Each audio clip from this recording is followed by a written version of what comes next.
বাড়িতে বোমা বাঁধতে গিয়ে বিস্ফোরণে জখম ৩ জন। ঘটনাটি ঘটেছে দক্ষিণ ২৪ পরগনা জেলার বকুলতলা থানার হানারবাটি গ্রামে। বিস্ফোরণে জখম হলেন একজন মহিলা সহ ৩ জন। স্থানীয় সূত্রের খবর, জখম কালাম শেখ ও তার স্ত্রী মনসুরা শেখ ও অন্য একজন।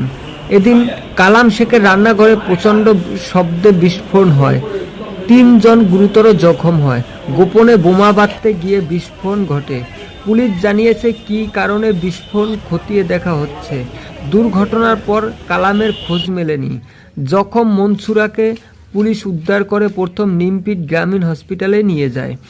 সেখান থেকে কলকাতায় স্থানান্তর করা হয়। এই গ্রামের নাম কি? হানারবাটি শেখপাড়া। কি ঘটনা ঘটেছে এখানে? এখানে হচ্ছে হঠাৎ তোমার 12টা বাজে, তখন দেখি না বোম বাঁধতে গিয়ে বোম বাস্ট হয়েছে। তা সব লোক ছুটে এসছে, এসে দেখছে, বলছে বলে গ্যাস সিলিন্ডার বাস্ট হয়েছে। তারপরে দেখি না বারুদির গন্ধ বেরোচ্ছে। এসে দেখলাম যে এখানটা বোম বোম পড়ে এই বাঁধতে গিয়ে তোমার বাস্ট হয়ে গেছে বোম। কজন আহত হয়েছে? 3 জন। তার ভিতর কজন পুরুষ কজন মহিলা?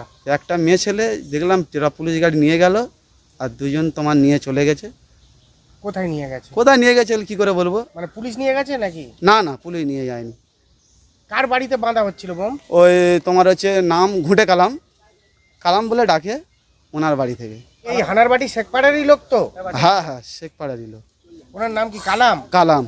ওনার বাড়িতেই বোমা বাঁধা হচ্ছিল? হ্যাঁ। যে মহিলা আহত হয়েছে উনি কি ওনার কালামের স্ত্রী? হ্যাঁ। কি নাম আপনার? আমার নাম সুজাউদ্দিন গাজী। আপনি কি এই গ্রামের বাসিন্দা? হ্যাঁ, আমার বাড়ি এই সামনে। আমার এই তো বাস্ট হয়েছে বলে তো আমরা এসছি ছুটে।